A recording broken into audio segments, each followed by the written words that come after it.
If your hand has been swollen since your stroke, there's a reason it's not going down, and it's not the one you've been told. So here's the part that nobody has explained.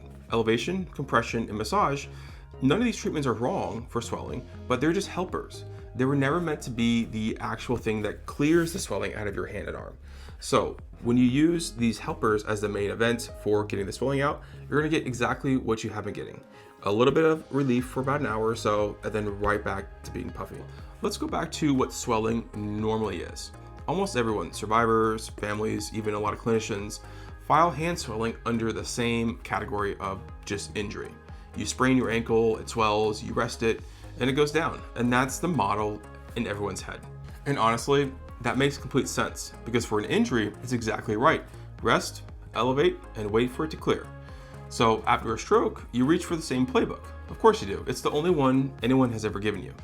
But the swelling in your hand isn't the same kind of swelling. And that's the whole problem. But here's what's actually going on. Your body is always making a small amount of fluid in your tissues. That's normal. It happens everywhere in the body all day long. And your body has its own system for clearing it back out. It's called your lymphatic system. So think of it as like a drainage system for your hand and body.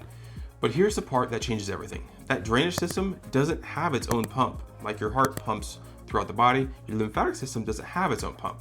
So what actually moves the fluid out? Well, it's your muscles. So every time you contract a muscle in your hand, arm, every grip, every reach, every small movement, that causes muscle contractions, which squeezes the drainage vessels next to it and pushes the fluid out. So your movement is the pump. That's the engine. There's no other one. So if movement is the pump, the fix sounds obvious, right?